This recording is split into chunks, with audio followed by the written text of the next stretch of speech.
Y bueno, vamos a ver en este video ciclo de la urea, catabolismo de aminoácidos y esqueletos de carbono.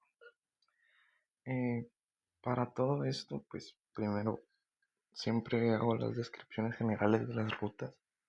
Y es que vamos a ver que son, pues estas rutas son particulares porque, pues para empezar su localización en el cuerpo va a ser mayormente hepática, ya que el hígado es el que produce la mayor cantidad o el que tiene la capacidad de producir la urea. Entonces, vamos a describir a los humanos como organismos ureotélicos, o sea que producen urea. Y pues va a ser mayormente, como repito, un proceso a nivel hepático, que tiene cierta relevancia también el riñón, pero importantísimo que esto se entienda a nivel hepático, sobre todo. El ciclo de la urea tiene la característica de que dos reacciones son en la mitocondria, son de matriz, mientras que el resto, o sea, tres, son citosólicas. ¿Qué más? Pues, primero que nada, quisiera que viéramos ¿cómo se llama? El, así la estructura básica de un aminoácido. Básicamente un aminoácido se va a formar por un carbono alfa o un carbono central. Entonces, la estructura básica es un carbono central, que es el alfa. Tiene un grupo amino, casi siempre a la izquierda, recordemos esto, que está formado pues por dos hidrógenos y el nitrógeno, obviamente. Un, un hidrógeno, voy a poner que este es alfa en verde por acá. Un hidrógeno, una cadena lateral, importantísima la cadena lateral para determinar el aminoácido. Y por último, pues tenemos el grupo carboxilo. Ahí está. Entonces, más que nada nos vamos a enfocar, lógico, en esta parte de acá y un poco en estas partes de acá. ¿Por qué? Porque vamos a ver que pues este grupo nitrogenado, o amino, más bien es amino, es el que nos va a dar los nitrógenos de la urea, principalmente mediante la transaminación.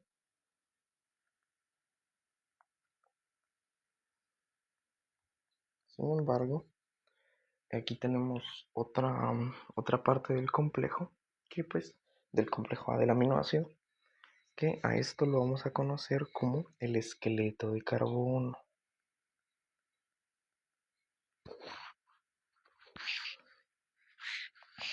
Cuando hablamos de esqueleto de carbono, vamos a decir la estructura básica del aminoácido sin el grupo amino, o sea, el aminoácido quitándole el grupo amino. Entonces esto se logra mediante transaminación, que es un proceso que ahorita vamos a describir con mayor detalle. Entonces, para empezar a describir el ciclo de la urea, eso es lo primero que tenemos que saber. Cómo se lleva a cabo el proceso de transaminación y básicamente para qué funciona. El proceso de la transaminación es básicamente, ¿cómo se llama esto? Es un proceso que va a transferir, a escribir,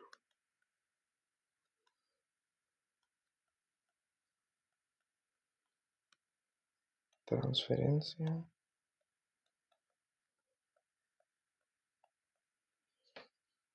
grupos NH2 entre aminoácidos. De estos, los que más vamos a ver van a ser la alanina y ¿cómo se llama esta? el glutamato. Bueno, sí, el glutamato, que es como digamos el más importante de todos. De todos estos de los que estoy hablando, este va a ser el más importante. Entonces,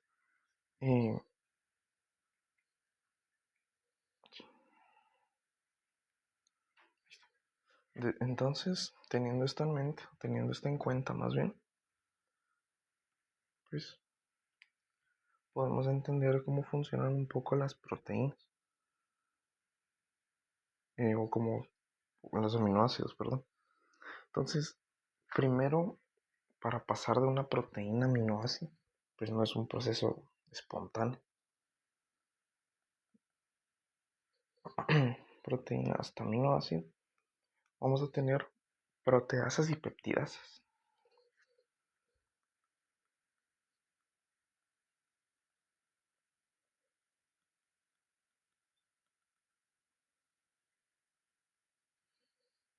Estas proteasas y peptidasas van a tener mecanismos de degradación dependiente de ATP e independiente de ATP. Pues solo para tenerlo en cuenta, no es nada tan relevante, considero. El independiente de ATP, pues básicamente va a ser mediante hidrolasas citosólicas, lisosómicas.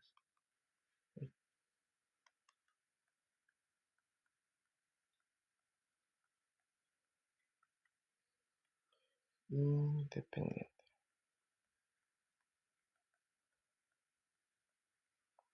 Esto respecto al ATP.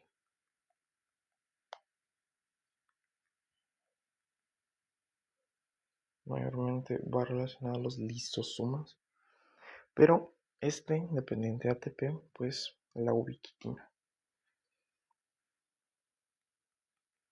Y pues esto creo que suena un poco más. Entonces, esta va a ser de proteínas con vida media corta o reguladoras. Básicamente, la ubiquitina es un polipeptido de, de señalización, más que nada. Entonces, esta ubiquitina va a funcionar para derivar a nuestra proteína clave, al complejo del proteosoma,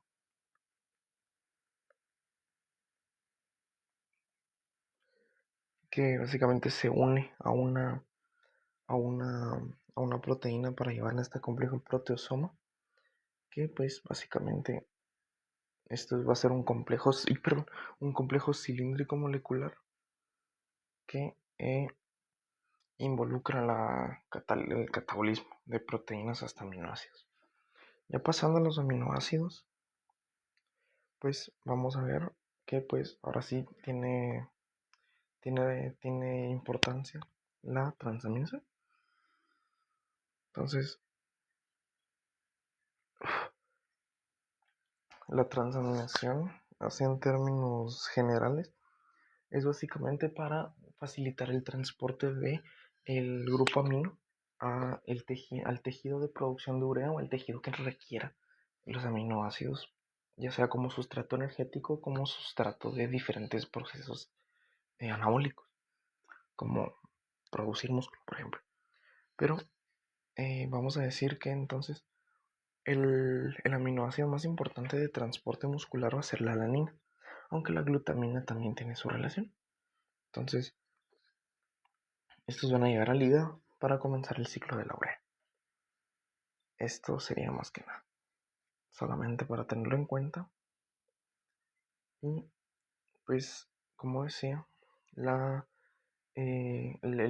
biosíntesis de urea va a comenzar con los procesos de transaminación, que lo vamos a describir como el primer paso, ya que la síntesis de la urea, no lo mencioné, consta de 4 pasos diferentes. 4 pasos, no reacciones, 4 eventos, 4 etapas. La primera etapa, que es la que estamos describiendo, es la transaminación.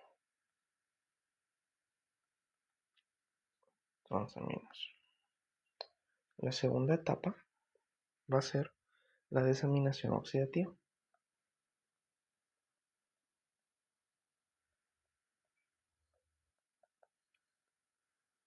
Se especifica que es del glutamato, pero bueno. El transporte de amoníaco. Esta es la tercera.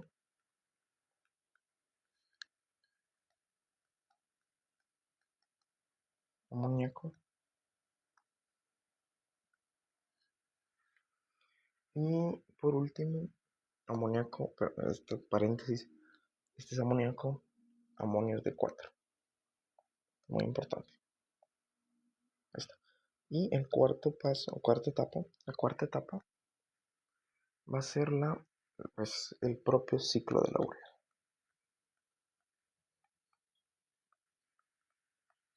Ahora ya. Ahora sí vamos a escribir el proceso de transaminación. Que es, vamos a ver que esto pues se va a producir por una enzima que tiene o que va a interconvertir aminoácidos alfa en cetoácidos alfa. Entonces van a ser aminoácidos alfa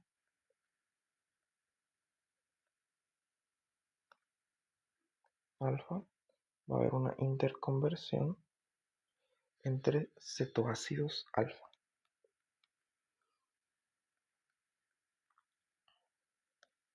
¿Cuáles son estos cetoácidos alfa? Pues piruvato y alfa cetoglutarato, que curiosamente son intermediarios del metabolismo de carbohidratos. Bueno, del metabolismo oxidativo en general.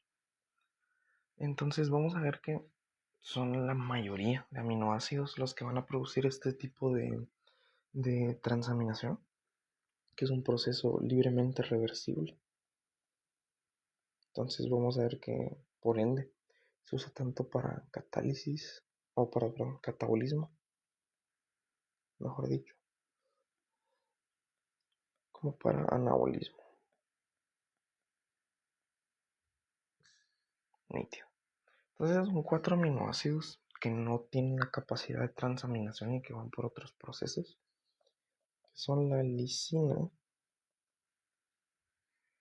la treonina, la prolina, prolina y la hidroxiprolina.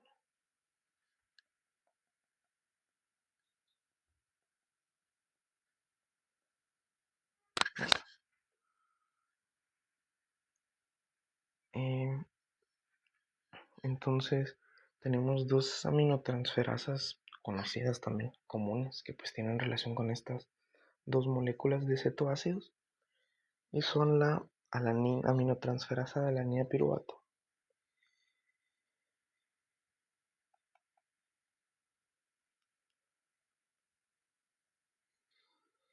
de alanina piruvato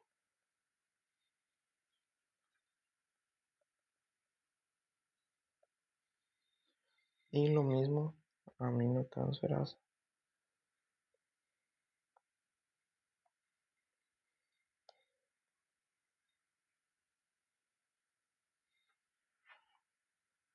pero de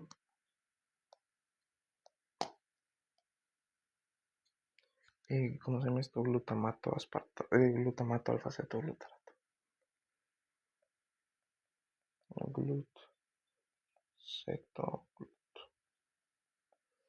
Para no hacerme tantas bolas.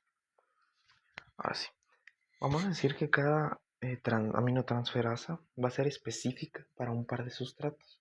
O sea que digamos que esta va a ser específica para estos dos, pero no va a tener un sustrato específico de otra parte. Entonces puede ser cualquier aminoácido el que va a donar el grupo al piruvato para volverse alanina o a desaminar la alanina para volverse piruvato. Entonces, básicamente, todos, ya que pues la alanina va a ser un sustrato también de la aminotransferasa alfa-cetoglutarato, pues vamos a ver que todos los grupos amino van a derivar en glutamato. Todos los grupos amino importantes van a terminar en glutamato. Entonces vamos a decir que las aminotransferasas o la transaminación principalmente va a ser de transaminación. Transaminación va a ser principalmente de alfa-acetoglut a glutamato.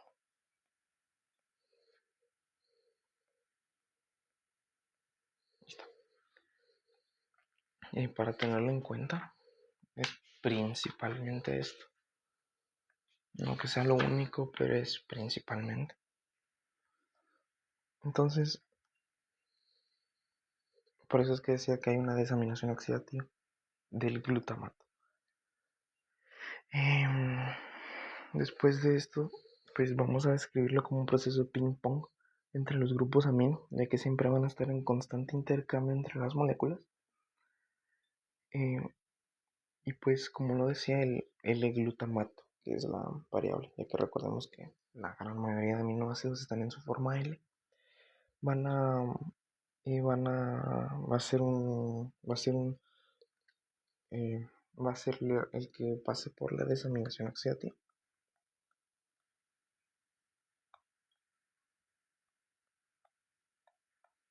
que este sería, recordemos, nuestra segunda etapa. Entonces, algo muy importante antes de proseguir es que todas las aminotransferasas, todas, por lo menos estas que son de importancia metabólica, tienen presencia de fosfato de piridoxal.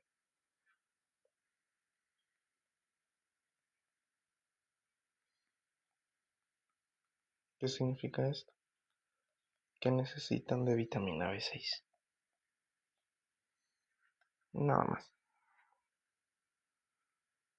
Ahora, vamos a ver que este proceso de desaminación va a suceder por una deshidrogenasa de glutamato. El glutamato, pues, pero se sobreentiende.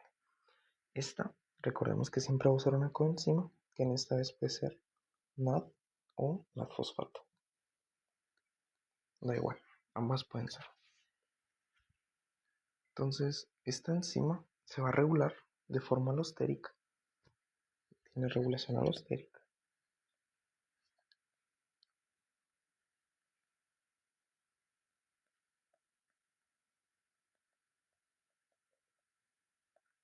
Alostérica. Por dos, por de inhibición y de activación. De inhibición por el ATP, el GTP y el NAD reducido. Y el NADH. Y en cambio la va a activar el ADP. Entonces vamos a ver que esto igual tiene relevancia para básicamente la relación ADP-ATP o el estado redox también. Esta reacción se describe de la siguiente forma y es fundamental para sacar el grupo amoníaco, ya que va a ser la que tiene la capacidad de eliminarlo. Entonces vamos a ver que pues mentira. Esto es un proceso que a veces se describe o se conoce como transdesaminación.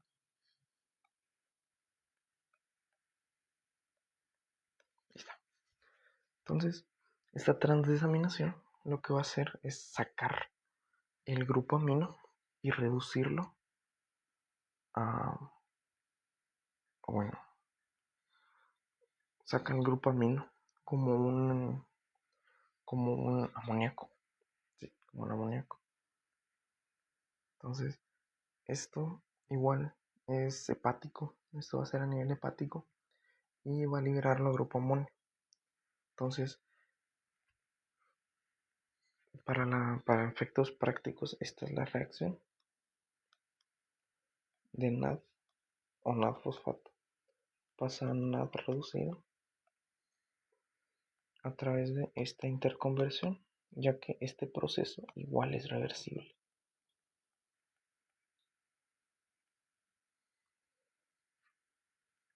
Glut a alfa-acetoglut. Ahí estamos. ¿Y qué es lo que nos va a sacar? Nos va a sacar amoníaco. Nítido. Esta va a ser una de las primeras fuentes que tenemos de amoníaco para el ciclo de la urea.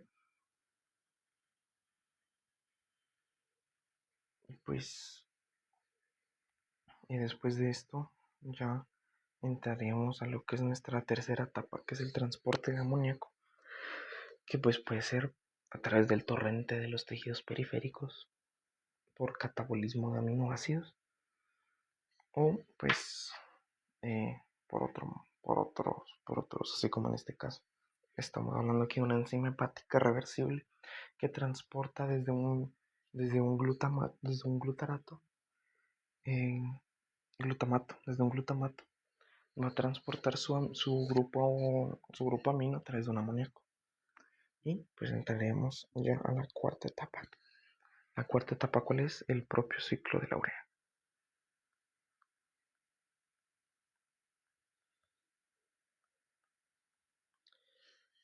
Hay otra parte que es de relevancia metabólica, que pues es la sintetasa de glutamina, ya que la glutamina pues es de suma importancia para el transporte de aminoácidos, de grupos amino, ya que la glutamina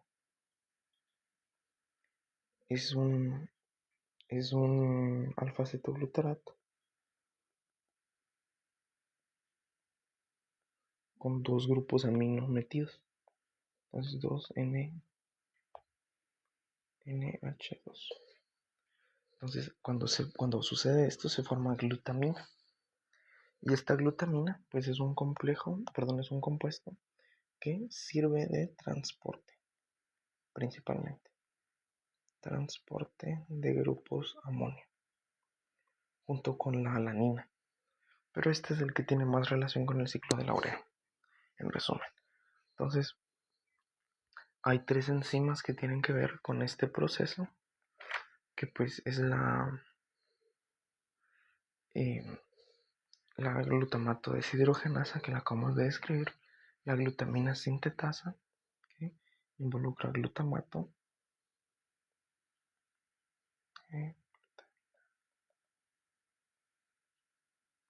sintetasa, glutamato, el grupo, el amonio que no tenemos, y ATP, va a consumir ATP para formar glutamina.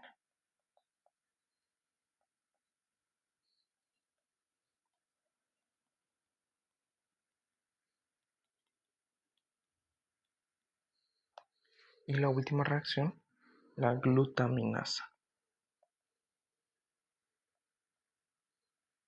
que pues de la glutamina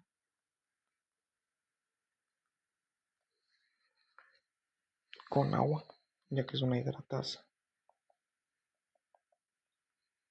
pasa a el glutamato más el grupo amino, el amoníaco. Ahora ya, propiamente el ciclo de la urea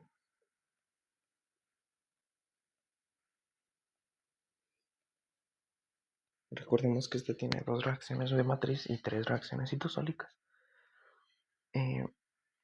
Tiene ciertos requerimientos de energía, ya que por cada mol de urea, se necesitan 3 de ATP. Un amonio y aspartato.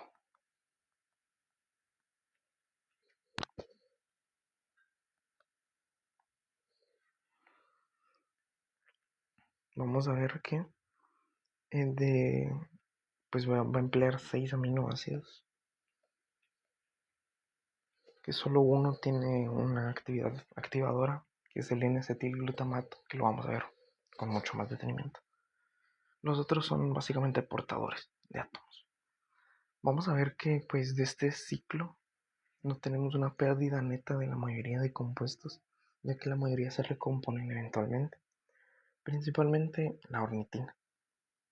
que es que es uno de los sustratos de una enzima principales de todo el ciclo. Entonces no se va a perder ni ornitina, ni citrulina, ni argininosuccinato, ni arginina. Nada de eso se va a perder. Entonces vamos a empezar. Esta ruta consta de, repito, 5 reacciones, donde la primera, que es de importancia, perdón, es de localización mitocondrial, va a ser la sintasa 1 de carbamoil fosfato,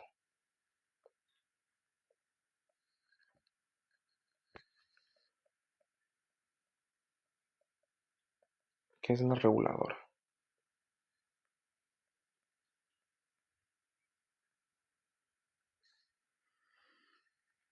Esta pues básicamente va a unir el CO2 más el amoníaco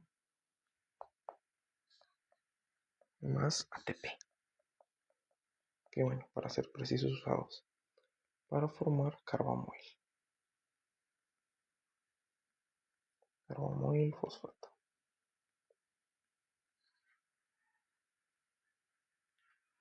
Aparte esta enzima tiene una variante citosólica, pero no nos interesa. Aquí lo importante es que esta es la enzima que va a necesitar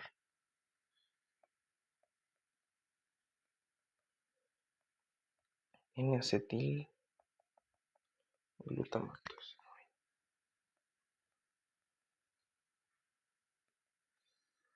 Ahí estaría. Entonces repito, este va a utilizar 2 mol de ATP por cada mol de carbamoil fosfato que se sintetiza. Y básicamente uno de los ATPs es para energía, puramente o de impulso cinético, como quiera, es de energía. Y otro ATP es un donador de grupo fosforilo para formar el carbamoil fosfato. Entonces, básicamente en esta reacción de condensación vamos a sacar de 2 ATPs 2 ADPs más un fosfato inorgánico, ya que el otro se añade a la molécula. Y siguiendo con la siguiente reacción, que es la número 2,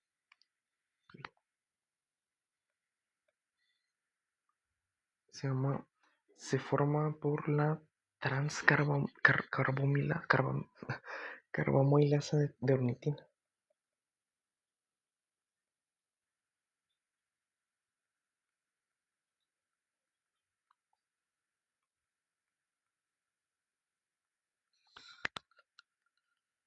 Ornitina L o ornitina, total es lo mismo. Entonces, aquí se va a unir el carbamoil fosfato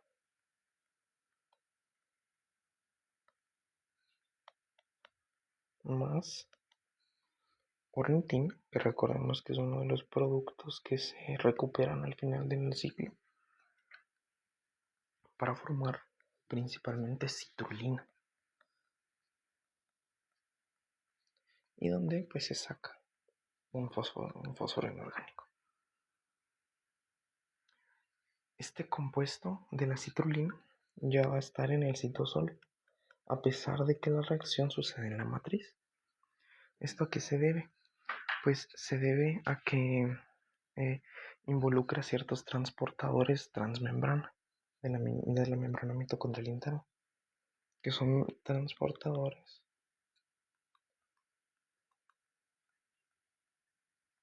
de la MMI, membrana mitocondrial interna. Algunos ejemplos: ORC1, ORC2 y SLCA 25 a 29. Entonces, pues nada más esto. Y la tercera reacción, que recordemos que a partir de acá todas son citosólicas, va a empezar por la sintetasa de argininosuccinato.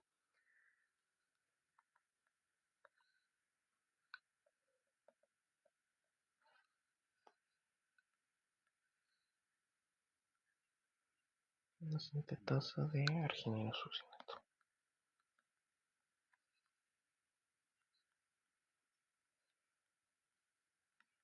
Arginino succinato.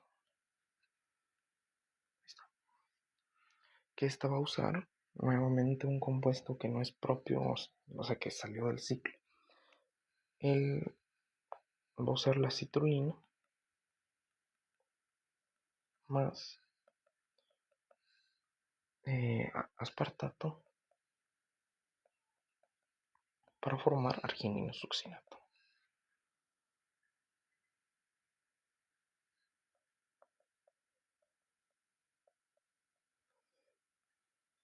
Que es una unión mediante el grupo amino del aspartato.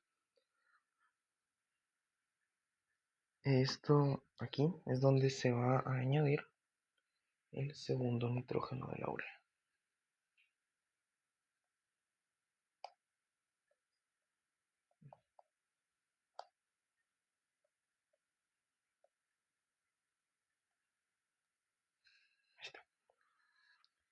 Este va a tener un intermediario propio de la reacción, ya que este va a utilizar nuestro tercer mol de ATP únicamente como potenciador energético.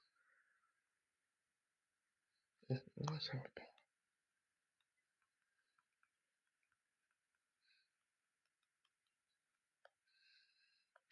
Y bueno, aquí básicamente, si nos ponemos un poco quisquillosos, podemos decir que se utilizan 3 mol de ATP, pero 4 enlaces de alta energía, ya que el pirofosfato inorgánico se hidroliza o se forma una pirofosfatasa y se consume otro mol de ATP. Perdón, otro compuesto de alta energía. Entonces serían 4 enlaces de alta energía, pero 3 mol de ATP. Entonces del arginino succinato vamos a pasar a nuestra cuarta reacción. Pero bueno, si se me olvidó mencionar algo. Aquí se forma un intermediario importante que es la citruil AMP. Se forma un intermediario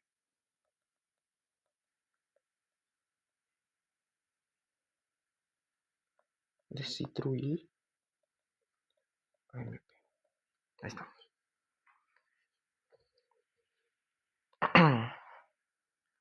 Y pues se desplaza el AMP de la citrulina y se forma el arginino succinato. Y aquí vamos a ver la penúltima reacción, que es la liasa de arginino succinato.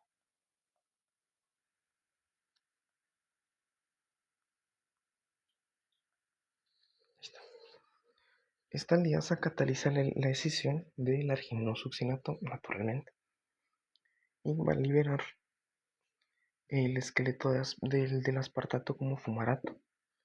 Esto pues va a tomar un poco más de sentido cuando explique más adelante el catabolismo de aminoácidos. Pero vamos a ver que se va del arginino succinato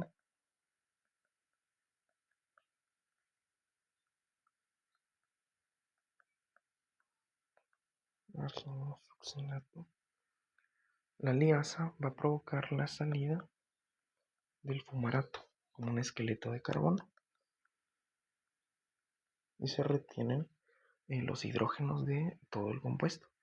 Entonces se va a formar arginina.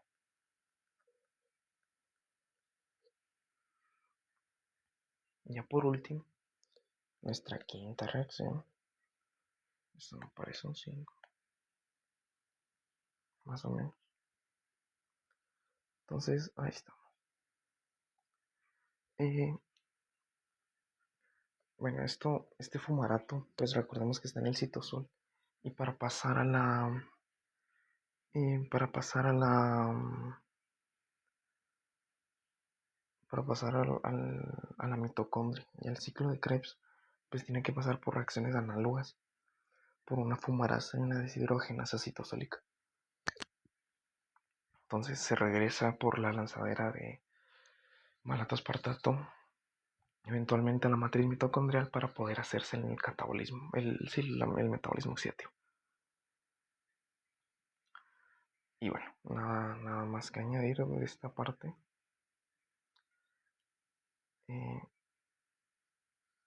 Bueno, sí, eso sería toda esta parte. Y como último, tenemos la arginasa, sí, arginasa, que va a hacer que la arginina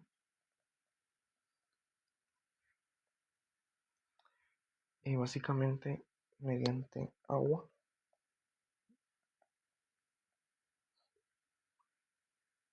vaya a sacar urea, que si les preguntan, la urea es un compuesto de un carbono y dos nitrógenos y recompone ornitina. Pero nuestro producto final relevante va a ser la urea, nuestro producto de desecho final va a ser la urea. Y este sería el ciclo de la urea, bastante práctico, bastante rápido. Y repito, la única regulación así importante pues va a ser la sintetasa de carbamol fosfato, que pues principalmente determinado por el N-acetilglutamato. Entonces, y esta formación o este compuesto que va a depender de la síntesis de acetil-CoA y glutamato principalmente. Eso es, ya que el acetilglutamato, N-acetilglutamato, se forma al juntar acetil-CoA y el glutamato. Entonces, para sintetizar N-acetilglutamato,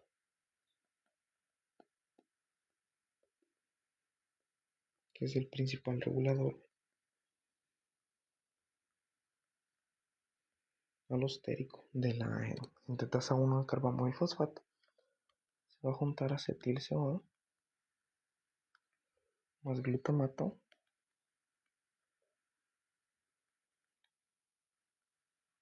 para formar N-acetilglutamato, básicamente. Eso es todo, básicamente. También los cambios en la dieta pueden estimular las, las, las enzimas de este proceso, ya que, por ejemplo, la inanición o un mayor consumo de proteínas pueden llevar a un incremento de la síntesis de enzimas necesarias para el ciclo de la urea. Entonces, la regulación también se da por dieta, a nivel de la dieta, por inanición, ya que se incrementa la urea, o por aumento de proteínas.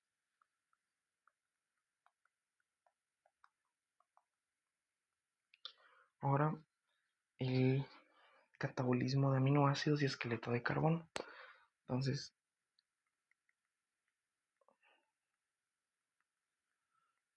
de carbono.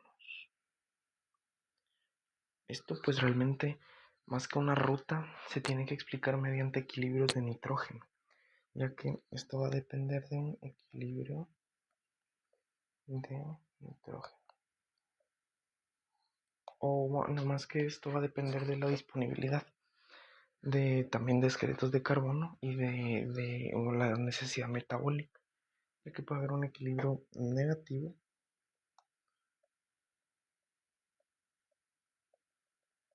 y un equilibrio positivo.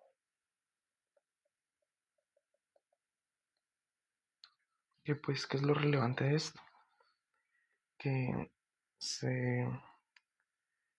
que hay mucha necesidad de síntesis proteica, entonces no se expulsa tanto nitrógeno como el que se consume, y el nitrógeno negativo pues se expulsa más del nitrógeno que se consume, entonces hay una pérdida proteica total o corporal. Pero bueno, entonces en resumen, así muy breve, pérdida de proteínas,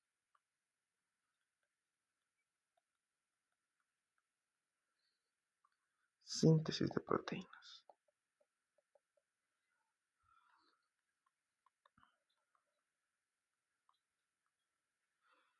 De ahí pues ya entrando propiamente en el metabolismo de todo de todo de todos estos esqueletos, pues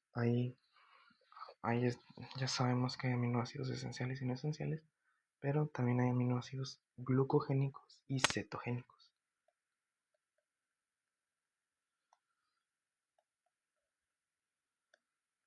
Glucogénicos y cetogénicos.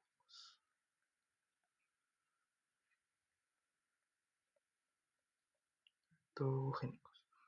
En resumen, pues estos aminoácidos van a estar en el que posee la capacidad de aumentar la glucosa o de cuerpos cetónicos. Entonces aumenta glucosa y cuerpos cetónicos.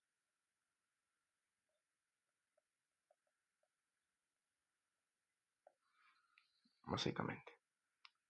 Entonces los aminoácidos que van a introducir carbonos o compuestos o intermediarios, que es la palabra adecuada,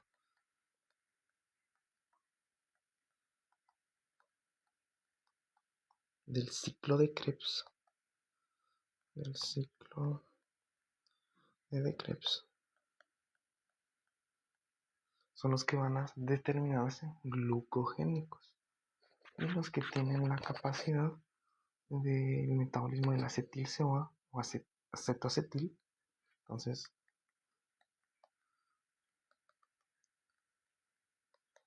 o acetoacetil van a determinarse cetogénicos. Hay varios aminoácidos, mayormente glucogénicos, que pues tienen la capacidad de ingresar al ciclo de Krebs mediante intermediarios.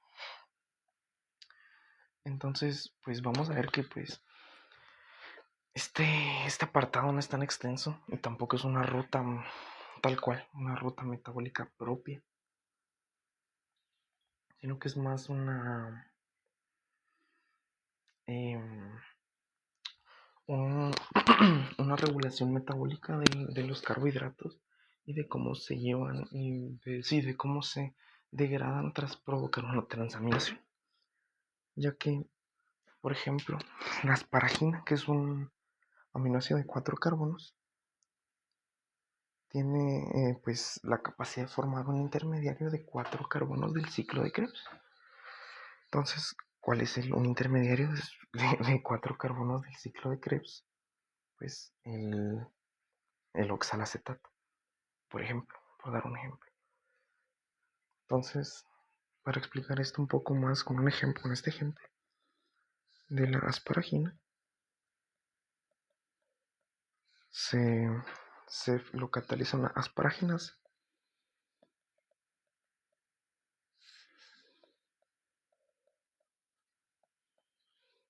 que mete agua,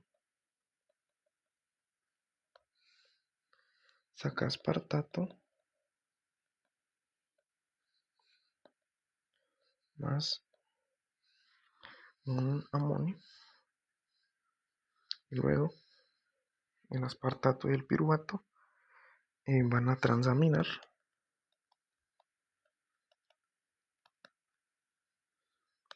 y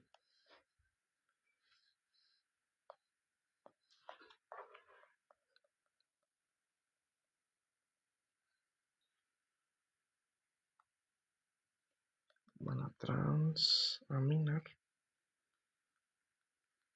y van a formar oxalacetato más alanina. Ahí está. Esto sucede con la mayoría de aminoácidos que pues tienen dos grupos amino relacionados así. Y pues para fines descriptivos vamos a poner tres grupos de aminoácidos, ya que se dice que son glucogénicos, cetogénicos y hay unos que son mixtos de ambos. Entonces los glucogénicos, ceto y mixtos, pues son varios, son bastantitos. Entonces los voy a colocar con sus abreviaciones. para que sea un poco más sencillo. Por ejemplo, los gluco van a ser la alanina, la cisteína, la glicina, sinaglicina, el ácido glutámico, la metionina, alanina, asparagina, ácido glutámico, la valina, serina,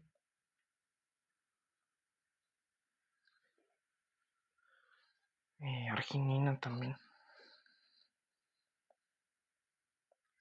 La arginina que lo acabamos de ver.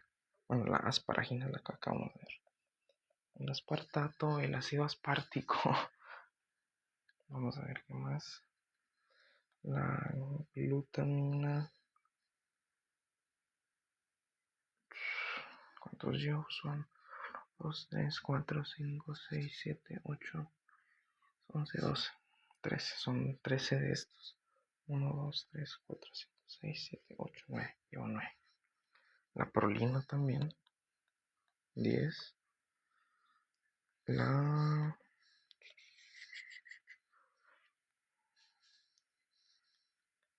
que este es ácido aspartico. Llevaría 11.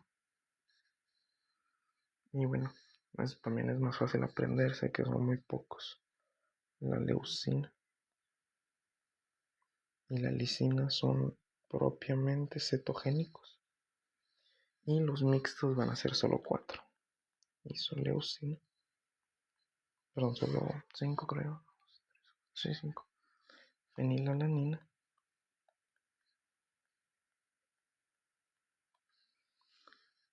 Treonina.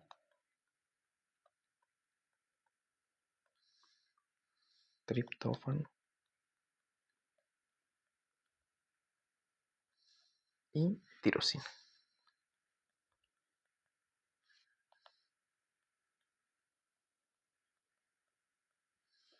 Entonces vamos a ver que estos pues básicamente tienen una capacidad, estos mixtos, tienen capacidad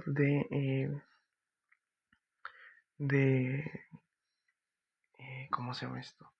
De volverse tras escindirse de su anillo y de su complejo conjunto, pues se forman ya sea compuestos cetogénicos o compuestos glucogénicos.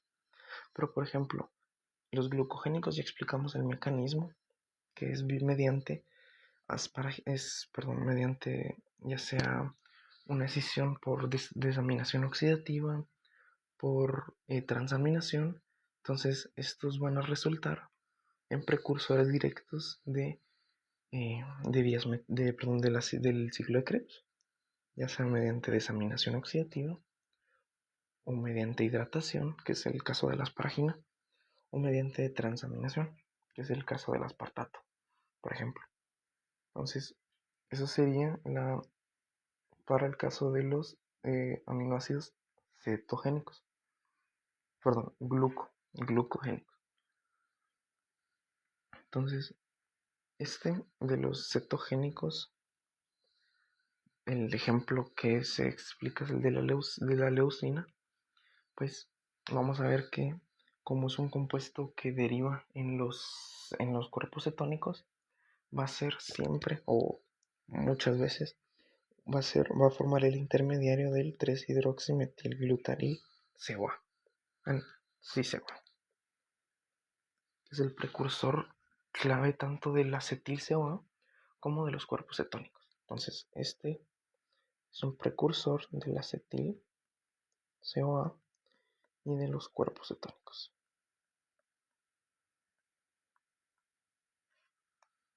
Entonces, ¿qué es lo importante del metabolismo de los cetogénicos? Que todos van a derivar a 3-hidroximetilglutaril CoA. Más que aprenderse que pasa del cetoisocaproato por descarboxilación oxidativa a isovaleril, lo más importante es que tras una transaminación, pues tiene la capacidad de producir diferentes compuestos que llevan al hidroximetilglutaril CoA. Y el 3-hidroximetilglutaryl-CoA va a formar acetil-CoA o cuerpos cetónicos. Esto es lo más importante a mi parecer. No creo que sea tan importante aprender la vía alterna de esto, que es básicamente la formación de 2-ceto-isocaproato mediante transaminación. Y luego de esto, una descarboxilación oxidativa.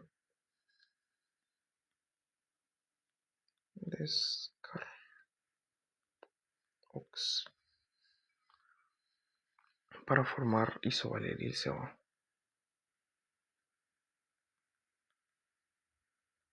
Dudo mucho que esto tenga propósito aprendérselo, pero bueno, siempre es bueno tenerlo en cuenta. Y a partir de acá, pues tiene la capacidad de formar el hidroximetilglutaril que comentaba anteriormente. En los mixtos pues es mucho más complicado. Y bueno, esto, ¿cómo me ayuda? Esto, pues es más fácil verlo o visualizarlo en un ciclo de Krebs a través del piruvato del alfa-cetoglutarato, que lo voy a abreviar como Kg, de la succinil-CoA,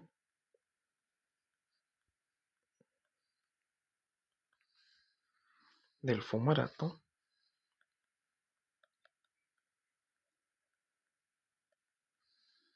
y del oxalacetato.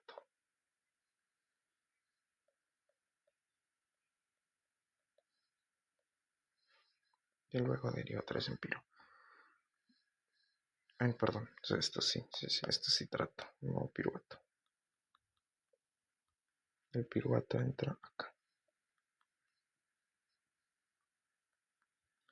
Y ni siquiera es directamente el piruvato, sino en la acetil-CoA. Entonces, esto es acetil-CoA nuevamente. Ahora sí. Entonces, vamos a ver que, por ejemplo, del acetoacetil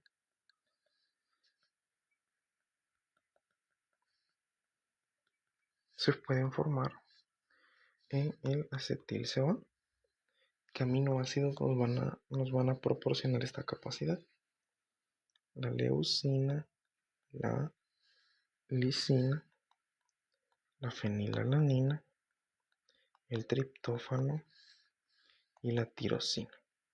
Que recordemos que este es un conjunto de aminoácidos cetogénicos y aminoácidos que tienen una característica mixta. Luego, el acetil-CoA, ¿de dónde puede derivar? Directamente de la isoleucina, de la leucina y del triptófano. Ahora sí, el piruvato. Y recordemos que este se puede transformar por la deshidrogenasa en acetil-CoA. ¿Qué compuestos nos pueden ayudar? ¿Cuál habíamos dicho que es el principal aminoácido relacionado con el piruvato? La alanina. Ya que recordemos que la alanina también es un compuesto gluconeogénico.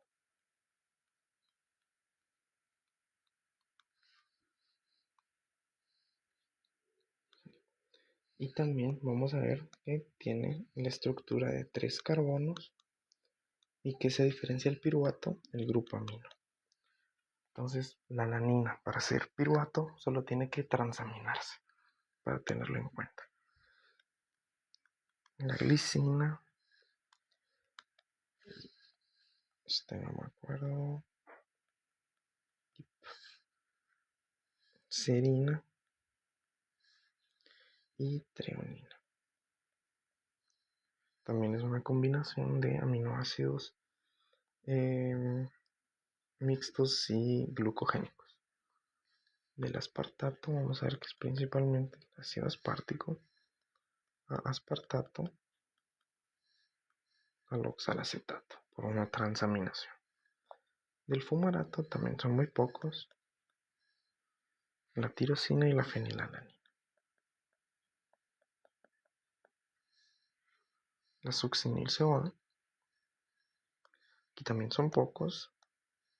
Vamos a ver que es la isoleucina, metionina y la valina. Y por último, del alfa-cetoglutarato, la arginina, ciarginina, histidina, glutamina y prolina. Entonces aquí tenemos todos los aminoácidos glucogénicos y algunos de los aminoácidos mixtos y cetogénicos que tienen relevancia para intermediarios del ciclo de Krebs.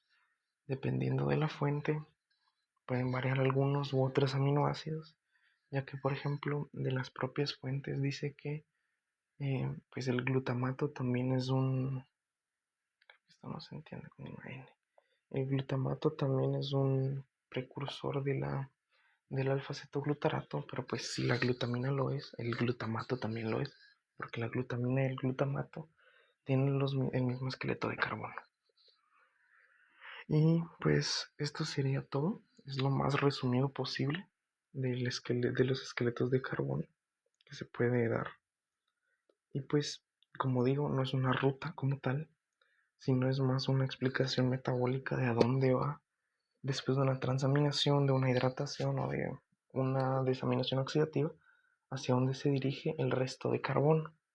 Y pues, solo como una última explicación, recordemos que si se va el grupo amino de un aminoácido, quedan principalmente compuestos carbonados. Entonces, este compuesto principalmente carbonado, es el esqueleto,